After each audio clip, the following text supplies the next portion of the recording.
it was a rough journey. But I mean, if you ask me the question, would I do it again? 100% yes. I could become a bit wiser in things, but it's a reflection of what happens in the world, and it's not personal. But what I will say is, it's a journey. Enjoy it with your child. Be as supportive as you can.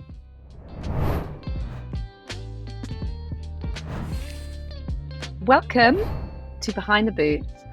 This is a podcast where we get the rare and unique opportunity to hear the stories of parents and explore youth football through their eyes. We are so excited today to welcome Chuka. Chuka is the dad to Alex Iwobi, a professional football player at Everton and a Nigerian international, former Arsenal midfielder, and part of the FA Cup winning team in, I think it's 2016, 2017. Welcome, Chuka. Thank you.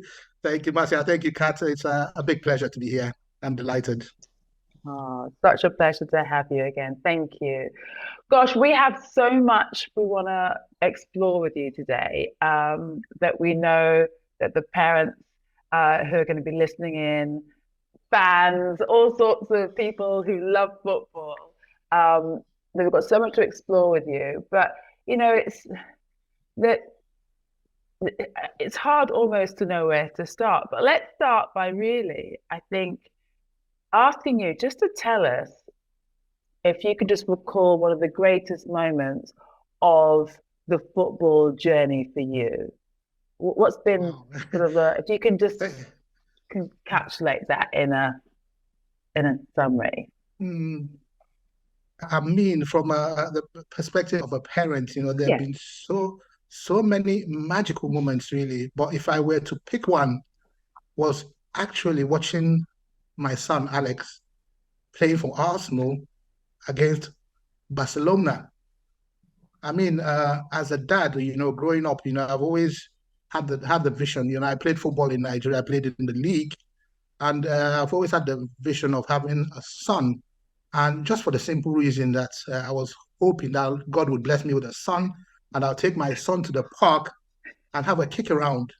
And imagine from that, actually witnessing Alex playing against Neymar, Messi at the Barcelona grounds. I mean, what an amazing vision and time for me. I'm still really in shock, But that I would say would be the single greatest moment for me as a date. Beautiful. That's wonderful. And the reason why we like to start with that question is we know that this journey is not an easy one, right? So it's nice to just be able to start with, it's all worth it. I'm sure when you hear stories like that, we're going to delve a bit deeper in just a moment. But to know that, wow, to have those moments like that for you must have been incredible for your family. So let's just take it back. We kind of, generally a lot of kids obviously start in academies. We know that was the same for Alex starting at Newham and then moving into Arsenal. But just take us back to, knowing that you have a young star, you've loved football, he's starting to play football in the park with his friends and then moving into Arsenal. What were your thoughts at that time of getting into a club? What were your expectations as a parent in those early years? I mean, for me, there were no real expectations. It's like I have a son, and I'm watching Alex from when he was 18 months. Just started walking really, and then I also have a daughter, Marie. And at 18 months, I could see that Alex had a particular interest in football. So obviously, I got him a little football, which he would play in the living room. We were living in Plaistow at the time. And then each time I take the ball off him, it was like a struggle, like a fight. And then whenever I take the ball off him, he'd go to the bathroom and pick the sister's sponge, which was like a ball sponge. And then we'd be kicking it around the living room. So I could see that he was interested in football. And anytime I put the football on telly match of the day, he'd be there by my side watching. And then when he got to 4 years old, I took him to a place called the Cover Development Center in Barking. And it was so pleasurable for him. Each time the session ended, he'd be crying. He wouldn't want to go home. And then I'll have a little kick around with him at 4. Then when he turned 6, I then put him in a Sunday League team on the sevens called a Ripaway. And the manager at that point in time was Stephen Mackenzie, still a very good family friend, still part of the family. Because I always believe in when you look back, people who have helped you along the journey, you have to acknowledge them. And Steve was magical. So after 4 days of training with Ripaway on the 7th, Steve then called me and said to me, I think your boy is special. And I didn't have a clue what he was talking about. And he said to me, what they look out for at that age is sort of seeing a lad take players on, because there was that tendency when you watch the sessions, they'll kick the ball and all the players will run to one side. But Alex had this knack of pulling back and waiting for the ball to come to him. And as soon as he picks up the ball, he tries to do a few things like dribbling. So Stephen said to me, I reckon he will not be ripped away in the next season. And when he said that, I thought maybe he meant that Alex would then join another under-6 team, because Ripaway was not really at the best team at that point in time. They didn't really have too many good players.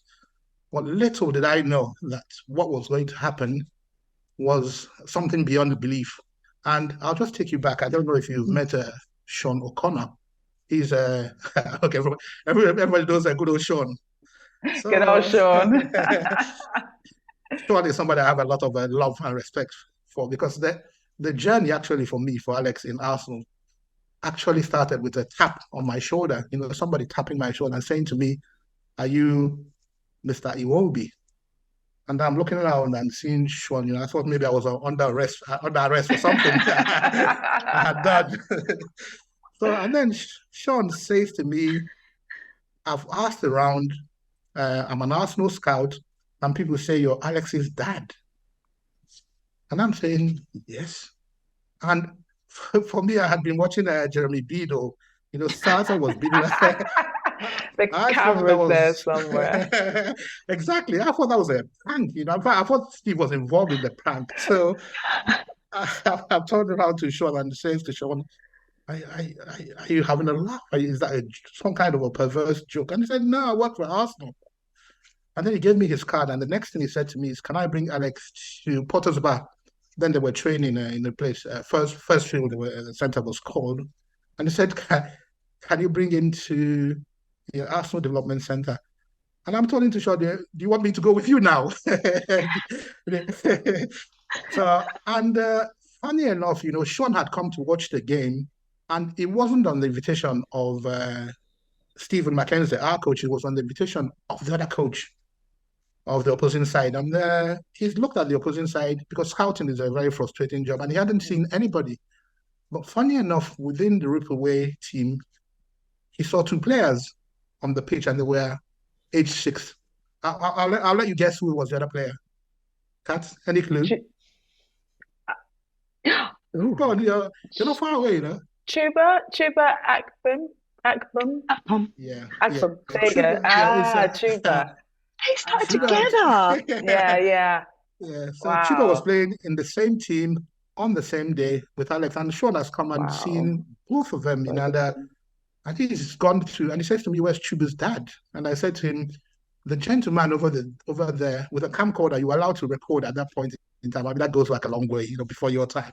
So you're allowed to have a camcorder. You're allowed to do that in grassroots, Chuka. Still allowed.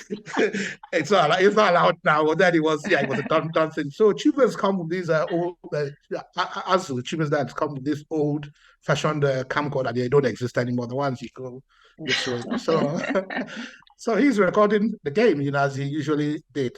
I was the cameraman with my stills, but he used to do the video. So he's recording the game, and then Sean then came and tapped Azu on the shoulder, and Azu was gone all angry. Leave me alone, he's so focused on the game.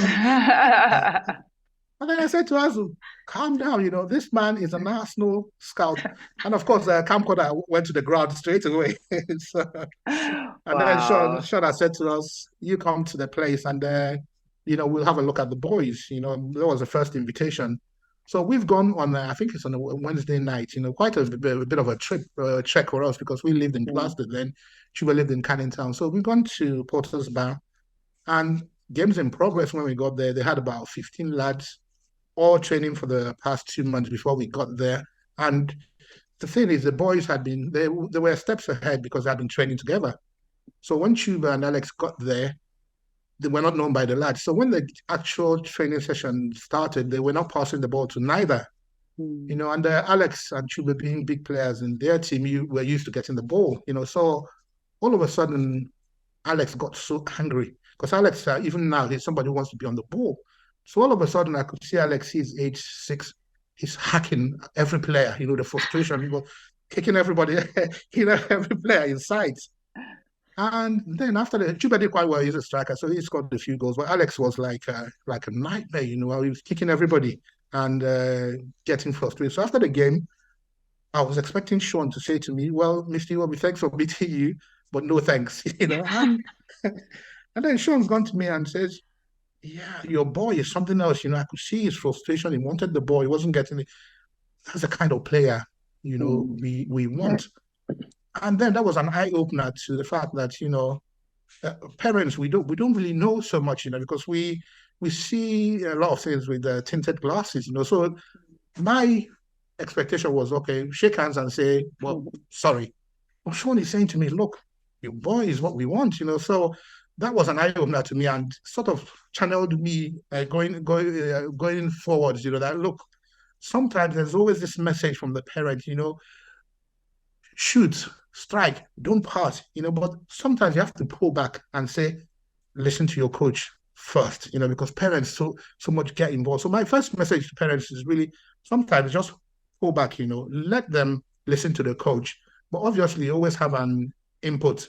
But I've heard parents say to their kids, don't listen to him, do what I say. And then you have a lot of parents hanging in the touchlines, screaming instructions. I've had a parent come to me and say to me, "Tell Alex to pass the ball to my son. He's not passing the ball to my son." Wow. And I'm turning around to the parent. I'm saying to the parent, "Look, if you think Alex is not passing the ball to your son, tell your son to tell Alex. This is not our problem. This is their teammates. So it's not for me to go to Alex and say to pass the ball to your son." So these are the things you sort of encounter, as a journey sort of progresses. But I mean, Alex having progressed, to play for Arsenal, and each time I saw him at the Emirates, it was, his first game at the Emirates, he's come out after 60 minutes and there's a standing ovation, and I'm looking around, in the trance. Is that true? Is that really happening?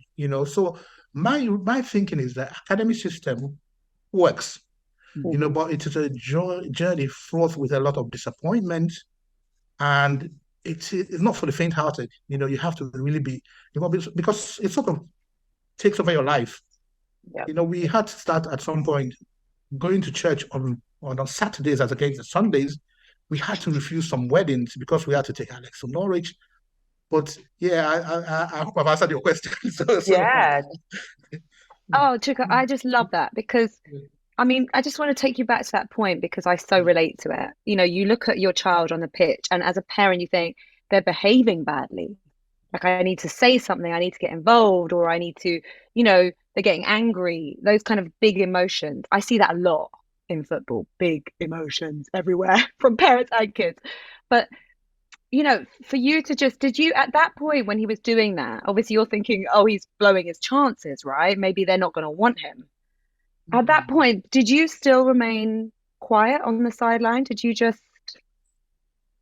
Well, I had to remain quiet, and maybe I would have wanted to say something to him. Maybe Alex, because I've done it sometimes. I'm as guilty as any other parent. Occasions I've all been there. Yeah. I could say to Alex, calm down. Or I could say to Alex, from the sidelines, and I've done it a few times. I'm not the one to scream and shout and make a scene. I'm the kind of parent who we sit in the car, and have a talk. But on that particular day, just to answer your question, if I was close enough, we were sort of, it's a fence kind of area, so it must have been about about 50 yards away. So I couldn't pass any instruction and tell Alex, look, you're going to blow this. I couldn't. But I'm as guilty as any other parent, and which I cover my head in shame. I know I've screamed to Alex certain times, but the thing is, it's like a journey, and going forwards, you learn because nobody prepares you for this. You sort of learn on the job. There's been a lot of difficult moments. It was a very difficult journey because at 12, 14 and 16, we've sat with the coaches and they're saying to us, we don't think it's good enough. And the slight advantage Alex had was, one, he was a very slow developer. He was born in May. So a lot of the boys in his team were bigger, stronger, quicker. So he was always playing catch up. And again, the way I categorize players who come into the academy, you got the ones who are on the top of the food chain. These ones, they have a very kind of a smooth ride, because realistically, the academy system, what we think about it is a business. They're spending money.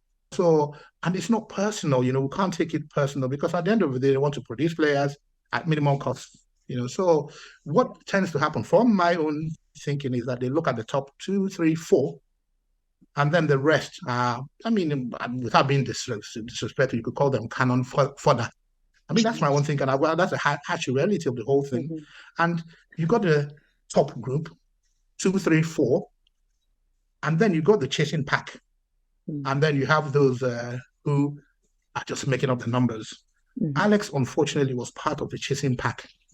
So and unfortunately for him, there were 4 top players in his team, which included Chuka Iwobi, and Alex wasn't one of the 4. And the 4 had played for England even before Alex. Alex played for England at a very later stage. So it was a constant sort of barrage of unkind words, I'll put it, where we sit in the meetings and they're saying to Alex, we don't think you're good enough, we don't think you're strong enough. And then we're sitting back looking for the inevitable.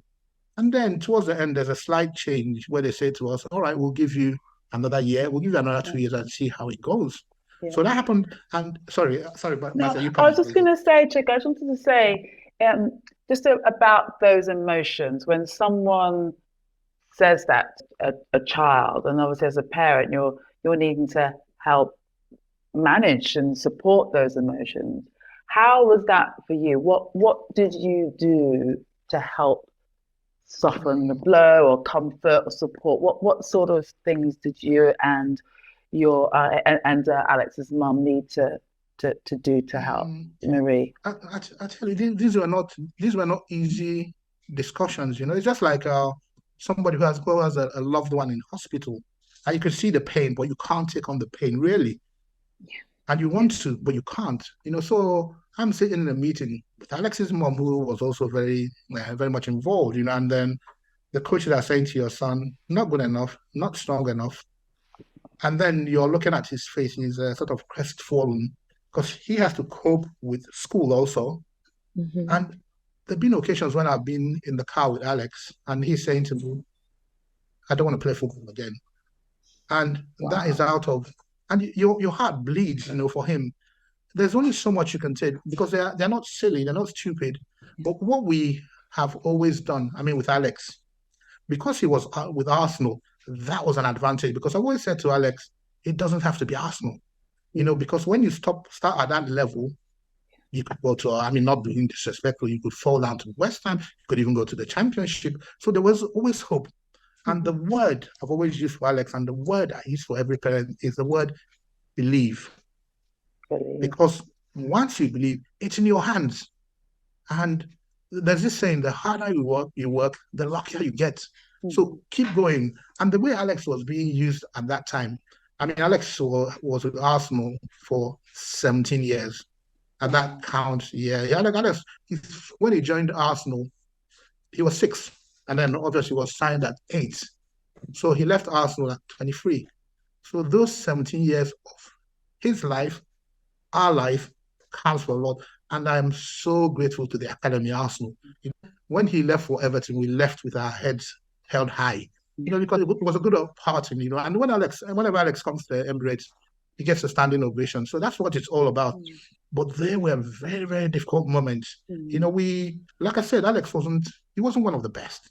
He wasn't in the top of the group. So we've been for tournaments, and listen to me, we've been to tournaments, and he's played only, I mean, when you add everything up, 10 minutes of football. So you've gone to Spain with your son, and he plays 10 minutes of football.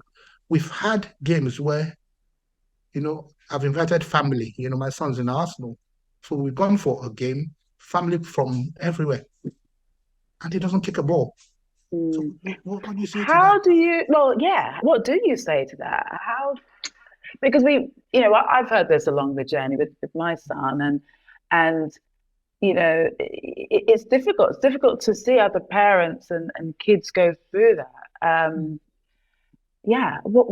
What do you do? What do you say? What can you tell the parents to, you talked about believe, but I think why you have called me here is to hear the hard facts, and I won't be pulling my punches. The thing is, it's an illusion. I love that about you, Chuka.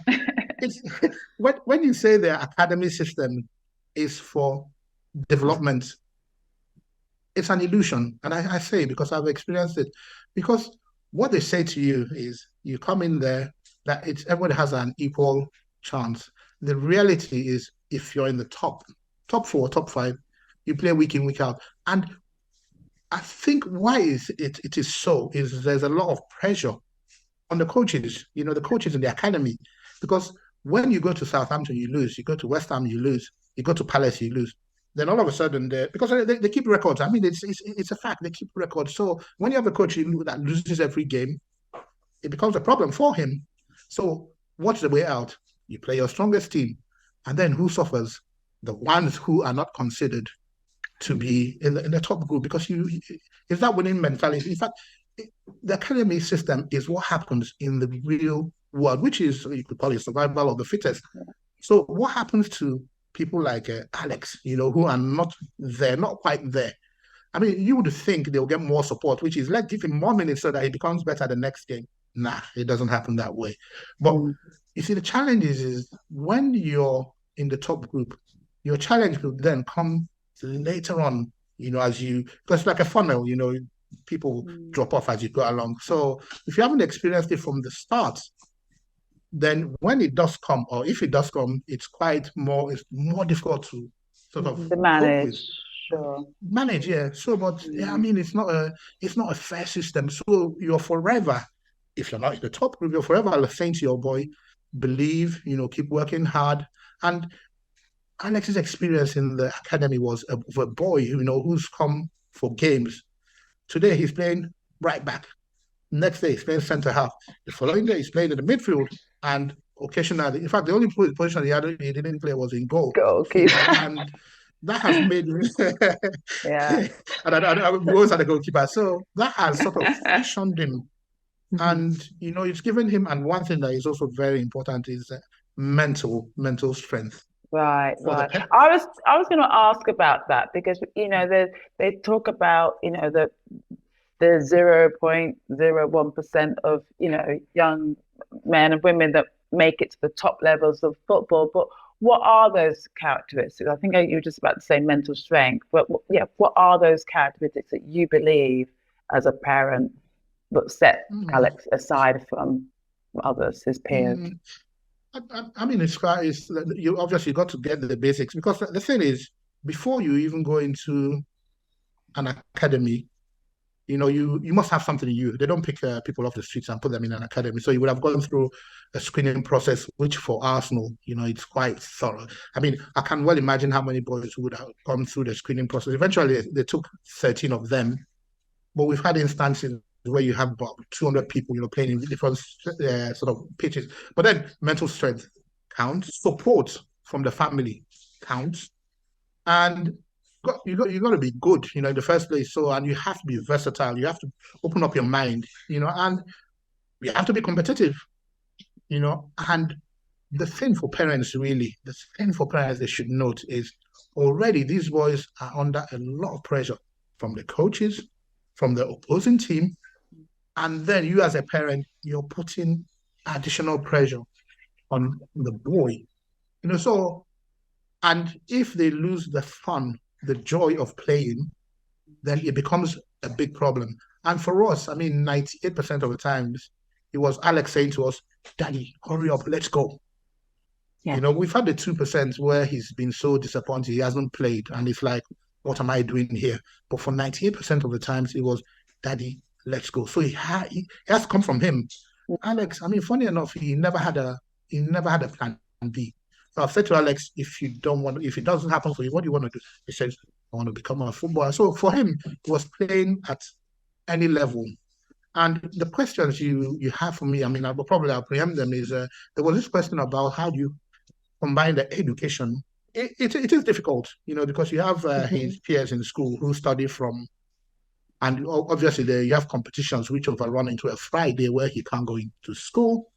But what was important was for us is Alex's mom is a primary school teacher then. So homework, I mean, even if Alex, you come back at 8 o'clock, you're doing your homework, you know, so there wasn't cutting corners.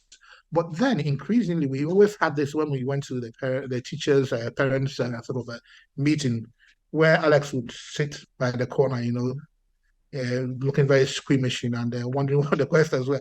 But the teachers will always say to us, you know, that Alex is very intelligent, very academic, but that he wasn't pushing himself.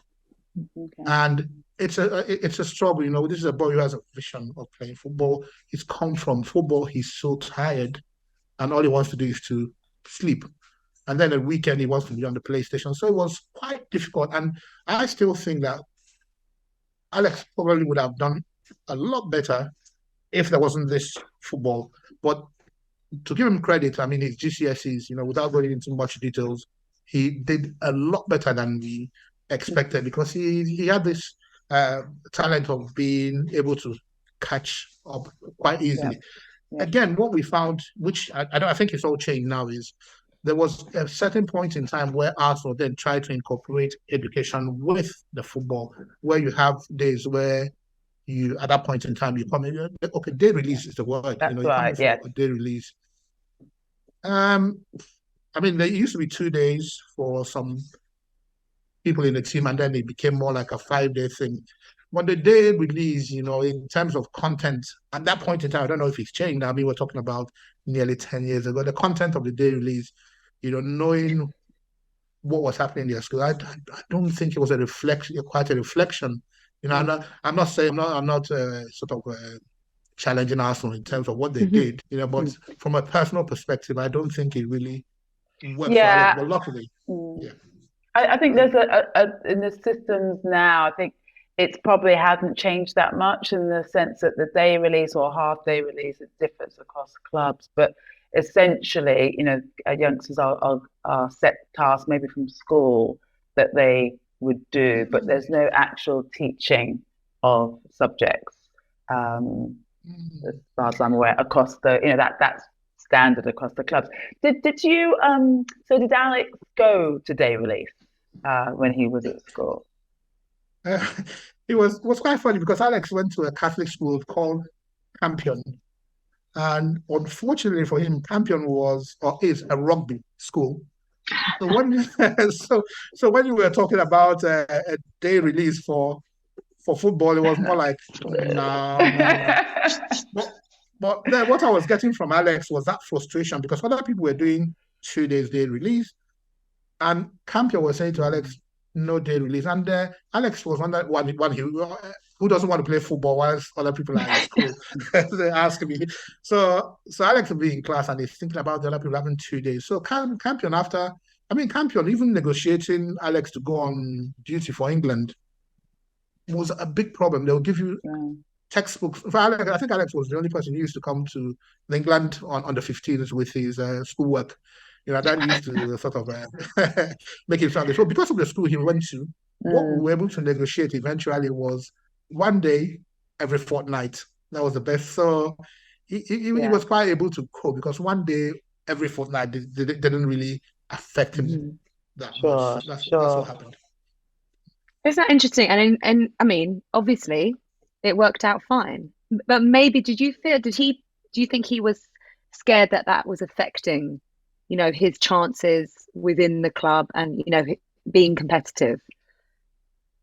Yeah, I thought so too, because for some perverse reason, anytime your son is injured, anytime he's unable to play for whatever reason, and then for a prolonged time, you have a sense of him sort of playing catch up because it's quite intense. It's like going to school and the drills in training, how they step up and everything, and the exercises. So being an integral part of the training sessions and the matches, even from a psychological perspective, it's quite important. So I personally thought then, because I was the one pushing, and more so, and I'll come to it in a minute, there's always, I mean, we can't deny it as a parent, you're always looking sort of beyond, you're looking at certain things really and hoping that your child will get there. So I'll come to the point I was trying to make, which is I think the academies should actually do a bit more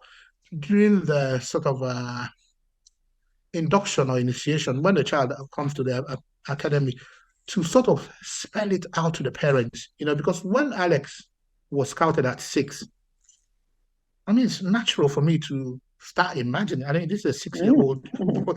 I'm starting imagining all the Emirates, playing for England, and you're thinking about the cars. I'm saying to myself, oh yeah, we've got to keep at this and and Ferrari. Exactly. I mean, you're counting the money, and that's 6. So I love your honesty. I think, yeah, I was part of it, So, and again, that was a reflection on when they were giving him a day every fortnight. I was thinking, look, it's not quite right because the other people are coming 2 days a week. So, but I think the academy should sit parents down at 6, when they first step into the academy at whatever age is now, and give you the figures, because amongst Alex's group of 13, which I said you were picked out of so many people. You find out that Alex is the only one who's currently playing in the Premier League. Right. But then the other ones, I mean, Chuka Iwobi was top scorer, and I've got that expectation he's coming into the Premier League. But look at the statistics. I'm not sure what the figures are, but I would want that discussion with parents because it would have benefited me to a great deal. Because I was full of expectations. I was spending my hard-earned money on extra boots he didn't need. Yeah, that's interesting. Do you think that would have made a difference to the how you thought about the journey? Yeah, would it help to manage your expectations?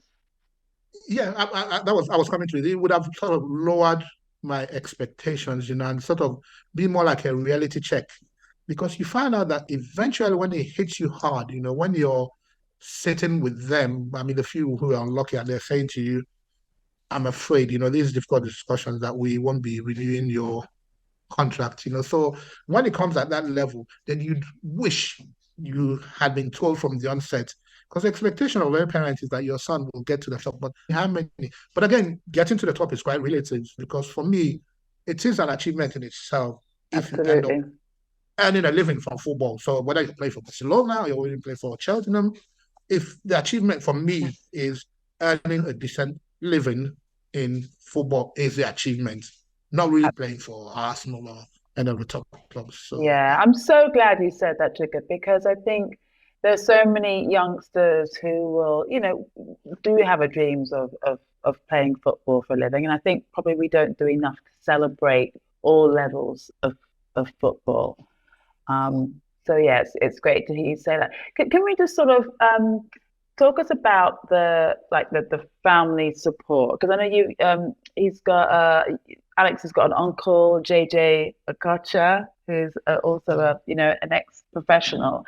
How important was it to have this extended support around you, especially as things are starting to get serious into the business side of football, or the mindset? How important was that to have, the family support, mum, sister, and other relatives?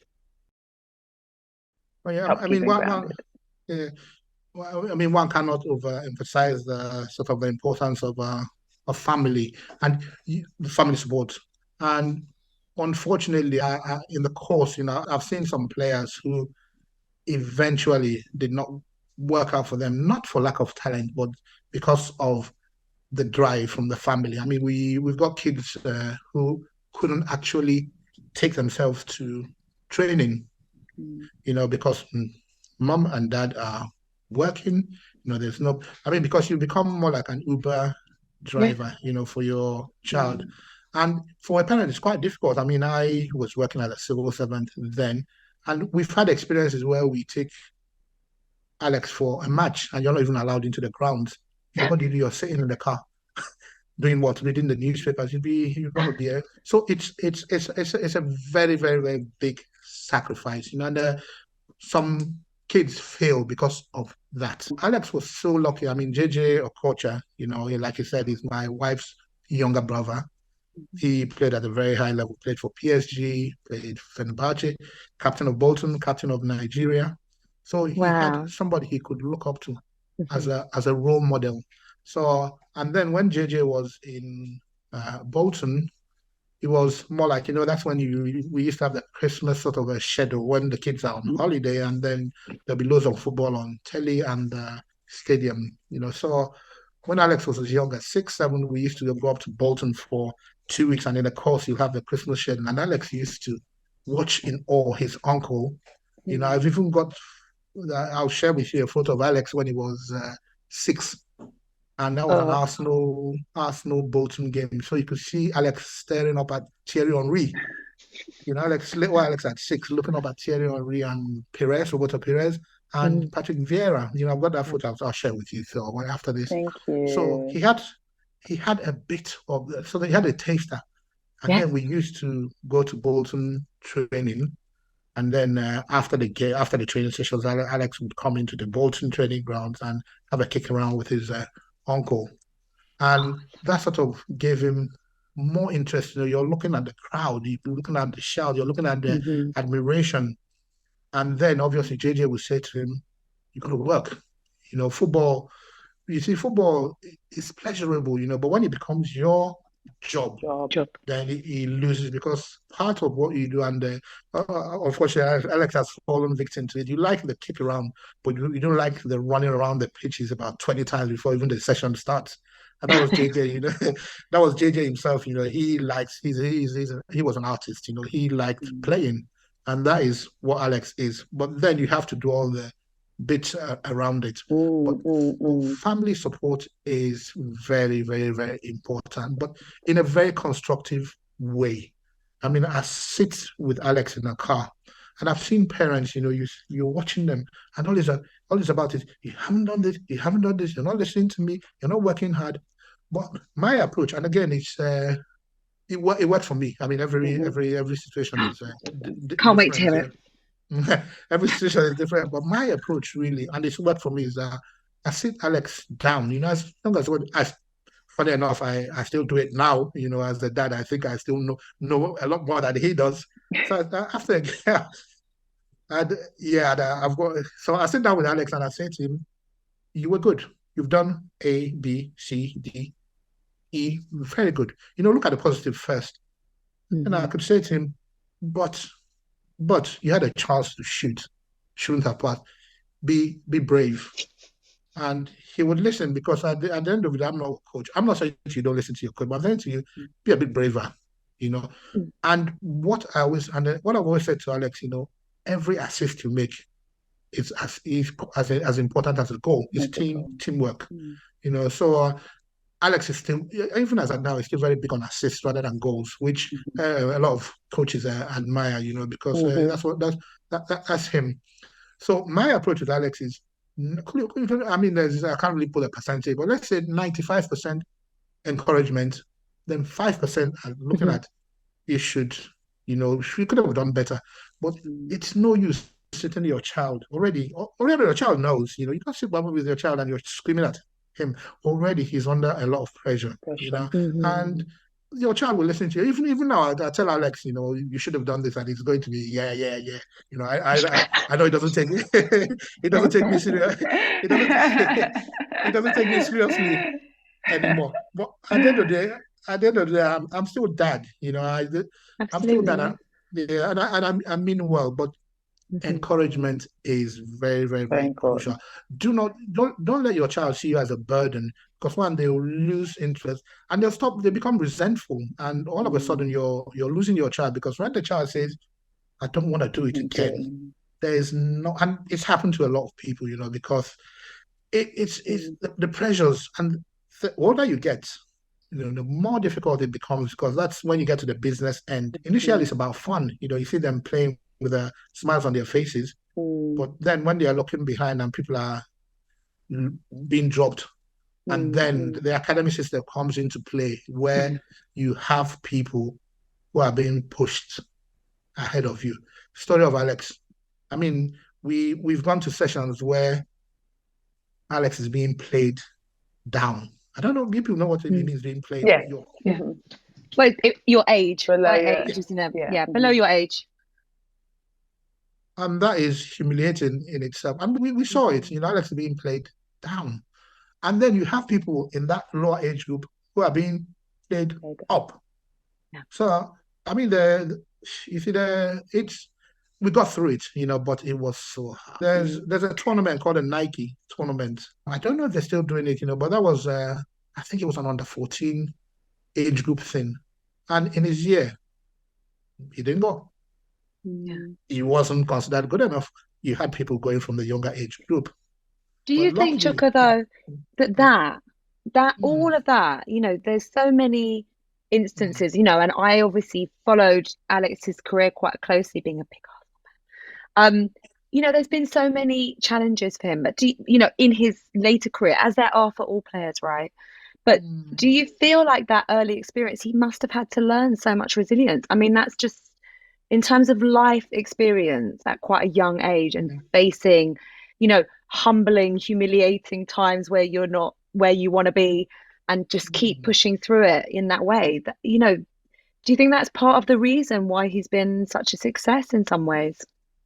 I think that sort of defines Alex, and that's made him who he is, because adversity is part of the challenges, and like I said, there have been instances he didn't go to the Nike tournament in this year with his age group, but because he fell into the second age group, which is a 96, he went in there. And a lot of tournaments, when he went with his age group, he wouldn't really play, but when he goes with a younger age group, which is still his age group in European terms, he would play. But you find out adversity from that early stage. I think that defined Alex, and also defines us as a family, so that when he comes, you're not shocked. Even within Everton, where he is now, I mean, there are many instances, I'm not going to say the coaches, but the few coaches haven't rated him, and then Alex is traveling. He's proved them wrong, I think, Chuka. I wouldn't say he's proved them, but I think he's a survivor. He's a survivor. And you need to be, don't you, in this game, for sure. And again, what I think is, I'm a strong believer in destiny. What will be, will be. Because when Alex came into focus with the first team, he wasn't even playing in his age group. So there's been a match, reserve team match. The thing with Arsenal, and I'll say it till tomorrow, they promote the youth. If you're good, you have Arsenal the best place to be. You've got 15-year-olds, 16-year-olds playing in the first team. But Alex wasn't even playing for his age group. And that's why I said destiny came into play. And you could call it luck and blessing, from the Almighty, So there have been this game, Alex is under 23 games, which obviously the people who play at the 18-year-olds, 19-year-olds, that's Arsenal for you. So Alex wasn't involved a game against Newcastle. So what's then happened is then he's been to the game, all pumped up, and then he's gotten there, and there's this sheet they produce. I'm sure Arsenal still produce it of the starting lineup. It's always in sort of I've got a lot of those sheets. And then he's looked at the sheet, much to his surprise, he's not even in the squad. And what does he do? You can't go home. The matches were being played in Bournemouth, So he's looked at the sheet. I mean, he didn't drive himself. I mean, Alex couldn't even drive then. So my wife's taking him to Bournemouth for the game, and we're looking on the sheet, and you're not even on the sheet. you got some youngsters on the sheet, and my wife is there all disappointed. We're sitting down in the car. You can't go. You got to watch the match. You can't. I mean, if you go, then it becomes an attitude problem. So the match is then finished. Obviously, you can't come on from the crowd, but if you're on the bench, at least there's a possibility. So obviously, it was a zero possibility him being in the crowd. So they've gone back home. We were living in Ockenden then, Essex, and that's a trek, from Essex. Yeah. So they've gone home, and then the ones who didn't play, it's not just him, and that's not me being bitter, it's just me showing you how realistic, how the academy system works from my own perspective. So he hasn't played. So what's happened is then the next day, he starts going to training. The other lads who played have gone for a warm down. So whilst your mates are doing a warm down, you're training. You don't train by yourself. You're training with a younger age group. So as if it's not that's not humiliating. But that is the stark reality of the academy system. You've got to be prepared, haven't you? Really, and who does prepare you? But it's what happens. It's good to to get your. I don't think it's an unfair system. It's just a reflection of what happens in real life. It's a stark reality. And then if you're not, just like any company, you have the high flyers. Obviously, they'll get promotions. Whilst you do, that's not me indicting Arsenal, but that's me telling you my experience and then what I think happens in other academies. So what's happened? I mean, back to the story. Alex has then come back. He's gone back to training in Shenley. That's where he was at that point in time. And then there's a training. The first team are training, preparing for a match, and then they didn't have enough players. And what tended to happen was Wenger, gentleman, I mean, so much respect for Wenger. He's something else, somebody we have a lot of love and affection for, and others, obviously, Frank Lampard, of course, Unai Emery, I mean, the Nigerian coach. So, but back to where I was, then he's coming the next day, and then Wenger, hey, I need people, I need somebody from the younger team, and then the top players had played the previous day, so they were not there. So they've sent Alex now to fill in. Wow. And Alex is come, and Wenger says to him, you're playing right back. So it's not a question of, come, where do you play? You're playing right back, we right back injured. I'm not sure who was the right back at that time. But that's destiny. So Alex then love that story. He plays as right back for Wenger in a training session. And it was like Wenger saying, how come I've never seen you before? Because when Wenger comes for the matches, he's not playing, he's on the bench, or he gets 5 minutes. And Wenger is saying, where have you been? And from that day henceforth, Alex never went back to the reserves again. Wow. So it's a story of somebody not even playing for the reserves and then being invited to train with the first team. The next day. Gives so much hope, doesn't it? And then he says to Alex, don't even get permission. Because what used to happen is come and train when there's a shortfall. That's what used to happen. But he says to Alex, don't even seek permission, just come and train with us. And then Wenger took Alex like his son, and then when we were pushing, for him to go on loan, Wenger is saying in his wisdom, I want you by my side. So that was the making of Alex. And then Barcelona said his debut against Swansea, replacing Mesut Ozil. So Alex, my son, is coming off the bench in place of Ozil. What a story! Incredible. Challenges all through. I just say, Jack, when you're talking about the parents not really being prepared for the journey, it's through stories like yours that we don't often hear. And from your perspective as well, that we really hear the challenges. It is a difficult journey. And you talked a bit about belief and having faith.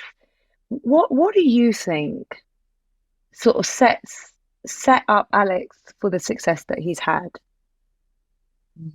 I think another word I also use is the word humility. I mean, humility and also respect. And I mean, luckily from Alex's background, we are sort of very big on humility. My dad, Alex's granddad, is still living. He lives in Swansea. And the way we were brought up, I mean, my dad is not always right. But one, I can't say it to his face, obviously.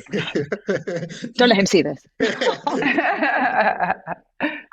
He's not always right. But one, I would never walk out in an argument, maybe saying something to me, and I would never even turn my back on him.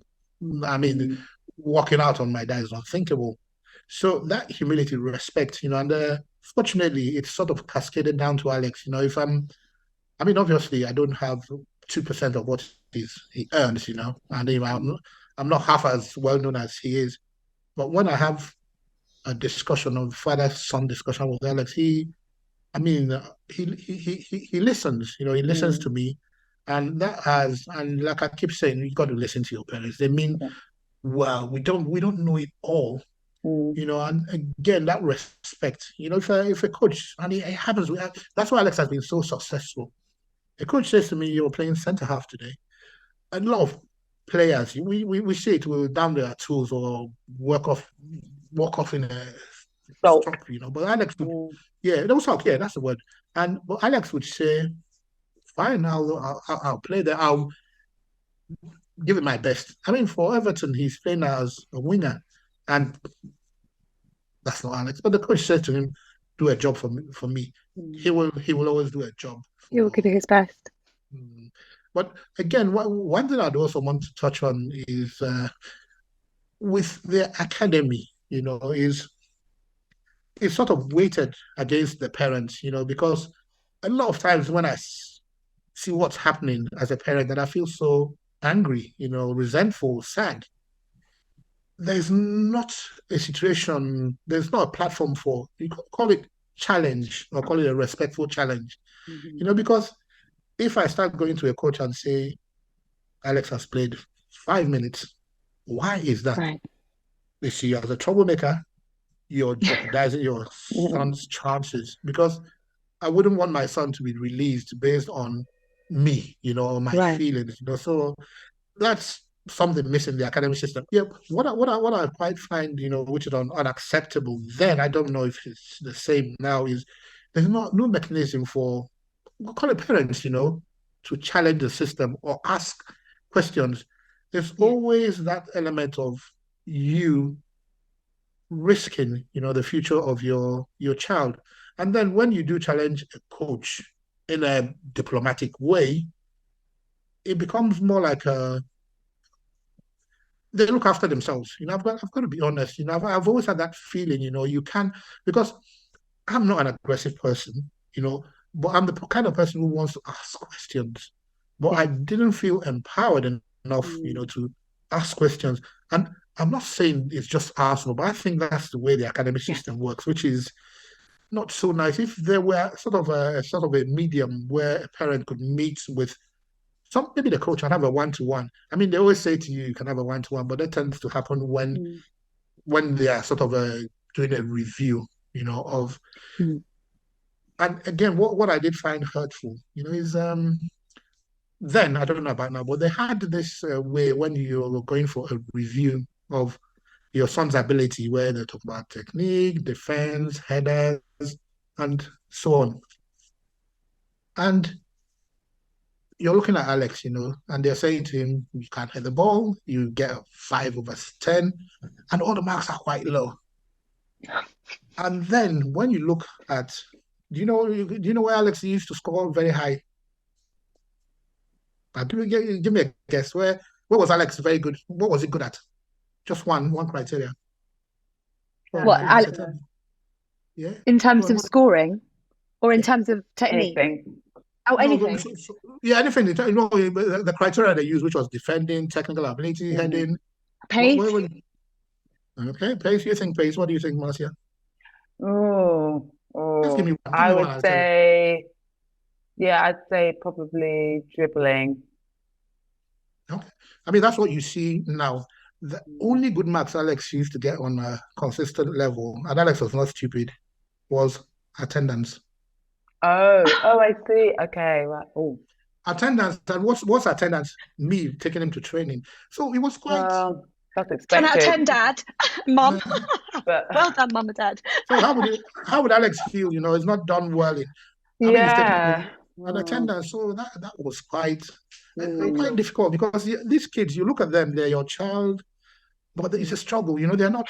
These kids are Yeah. smart. You know, they know what's going on. But that's the academic system for Yeah. you. Chuka, can I ask you though, how from I suppose we talk about well-being from a family, from yours and Maria's perspective, how did you cope with your own well-being in that situation, in those environments? Was there ever a time when you thought, oh, this is a bit much for us, like we're not equipped to cope with this is more difficult than I thought? Or did you pull on, you talk about your faith as to give you guidance and that support for you? Again, you see, in reflection, it was quite difficult. You know, the story of Alex's Academy wasn't it wasn't a smooth running. So there have been instances, but what I've always felt is, the perseverance. You know, keep going at it because it sort of takes over your life. You know, for instance, one day of the weekend, you could be in Norwich, you could be in Southampton. But what Alex always had throughout these difficult moments was the support. You know, because Alex would be in the game, he's struggling. He'd be on the bench, he wouldn't come up. Come on. But he's looking behind, and who's there? Daddy is there, or mommy is there. So what Alex does, you know, in all the games we go, because I still watch his games, before Alex starts the game, you know, he's like a little kid. He's coming to, all the games we go, he's coming into the stadium. He wants that eye contact with me or the family member. And once he sees us and we go like this, he knows that in spite of what's going around him, there's somebody in the crowd rooting for him. And that always helped him. We've gone to, Alex's first. Oh, that gave me goosebumps, what you just said. That literally gave me goosebumps. That's so, I love that. He will know there's somebody in the crowd, even if the whole crowd is against him, there's somebody there rooting for him. When Alex played for Nigeria against Egypt in the AFCON qualifiers, you know, he was 19, and I've gone to a place called Kaduna in Nigeria because I follow him abroad. I'm his number one fan. So the stadium is meant to take, it takes 40,000 people, and there's Dad in the crowd of about 80,000 people. Imagine a stadium that's meant to take 40,000, where 80,000 of us. Wow. So it's squash and a squeeze. No, it was unsafe. It was unsafe, you know. Wow. Wow. But Nigerians are mad, you know, they love Chuka, so that's an incredible journey, and I think it's so much invaluable advice and just stories that will help others. In terms of the next phase, again, so he's 16, 17, he's now a scholar, moving to spearheading towards the professional side of things. I imagine then the business side of football kicks in. What was the story there? What were the challenges, if any, that from either knowing or not knowing about the industry? What did you have to go through as a family? I wish I had a good story to tell at 16, but we don't. You know, what happened then is Alex has then played for England in the Victory Shield. I don't think they still do the Victory Shield, but that was a competition involving Scotland, Wales, Ireland, and England. So Alex has played for England if they won the Victory Shield like they always do. And then it's come to scholarship time. You know, you're 16 then. He was 16. So we're sitting down with Arsenal, in a meeting, and they're saying to us that we will be, it's like one of the few meetings I've gone in there, confident with my hands in my pockets, just waiting for an easy ride, And then they're saying to me, Alex, me, the mom, that we're going to offer Alex a 2-year scholarship. And then after the 2 years, we will be reviewing and see whether we can give him a pro. Sure. And for the life of me, there were four of them who had played. Alex was the fifth who had played for England. And the four of the others, I'm not going to mention names, have been told, we're going to give you a scholarship until you turn 17. So it depends on when your 17th birthday is. If it's September, in September, you get a 2-year pro. So 1 year scholarship, 2-year pro at the end. But we're sitting in the same meeting, having played for England, albeit a younger age group, because these ones were born in the other side, So, and it was quite, be it on record, and I am very sure of it, Alex was the first person who had played for Arsenal, played for England under 15th, and not offered a pro and a scholarship. It was a shock. But again, it's a game of numbers, it's a game of budget. Because they're saying to us, well, the budget only takes, we can only afford 4. It was always a unique year. And it was, because you had 4 very strong players. Right. In a year, you usually get 2, 3, 1. Right.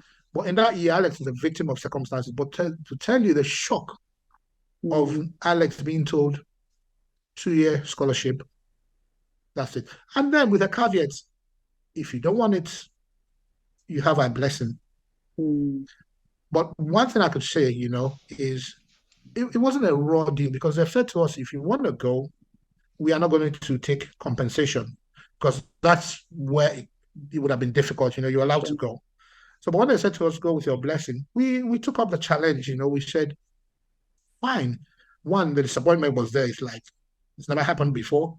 2, go and look for a club.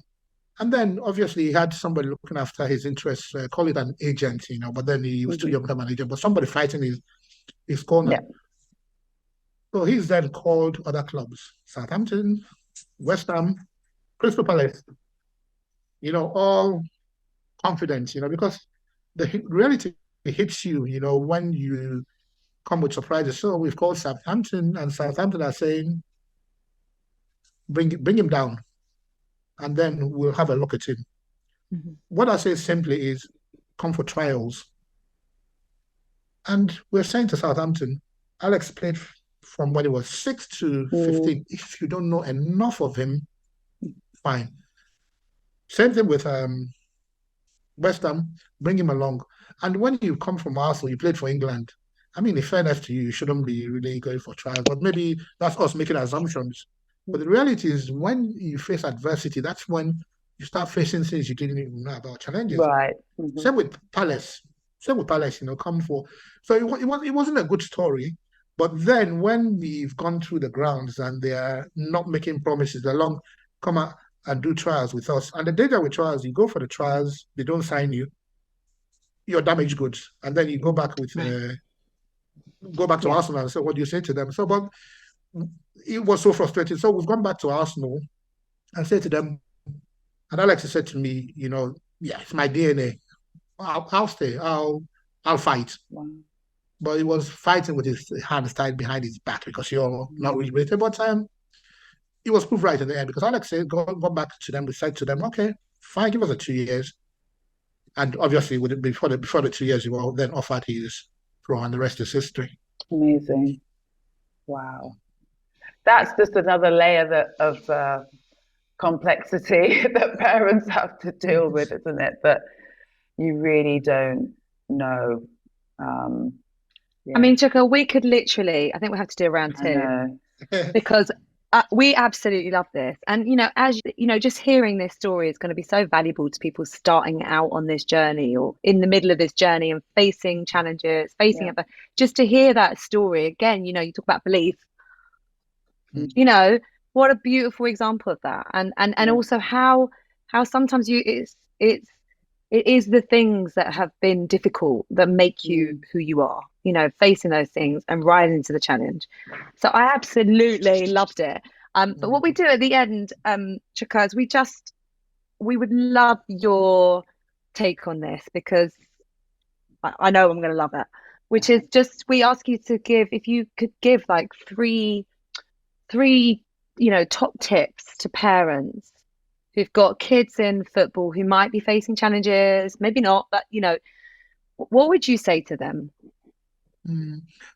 Again, before I sign off, I think I should also give credit to some beautiful, beautiful people we met in Arsenal, the academy. I mean, I love that. it was a story. It was a story of love. I mean, like I said, we left Arsenal at a good time where Alex then went for a bigger challenge where he was sort of assured he was going to play, and get game time. So it was a beautiful, and there are no regrets. I want to mention one gentleman. He's no longer there, but you probably would have heard about him, Roy Massey. Roy Massey. We did. We heard about him in one of our other parent podcasts. Yes. We'll need to interview Roy Massey. I mean, what I would say is that Roy Massey wrote a recent book about his experiences in Arsenal. I haven't read the book because it's just come out, but I think it's going to be a nice read. So Roy Massey, I'll send you a link also, and then if you buy the book, it tells the story of the Arsenal Academy. Roy had this time in the year where every year he became a bit, you could say, a bit off or a bit depressed. And that was the time he'd have to tell boys, we cannot give you a contract. Wow. And that was always difficult. But bless Roy, he personifies the Arsenal Academy, and he brought out people like Jack Wilshere, I mean, a lot of people. And it was a good journey with Arsenal. I understand Alex's jersey still is hung up somewhere in the academy, and that's yes, we see it. We see it every time we used to go there. It'd be front and center as you go up the main stairs. Poster boy, that's an inspiration to the boys. So I mean, absolutely. So for that kind of touch, from Arsenal, it's a family club. It's a club I have a lot of respect. Roy Massey, like I did say, epitomizes what the academy stands for, and it's an academy of opportunities. It was a story of it was a rough journey. But I mean, if you ask me the question, would I do it again? 100% yes. I could become a bit wiser in things, but it's a reflection of what happens in the world, and it's not personal. But what I will say is, it's a journey. Enjoy it with your child. Be as supportive as you can.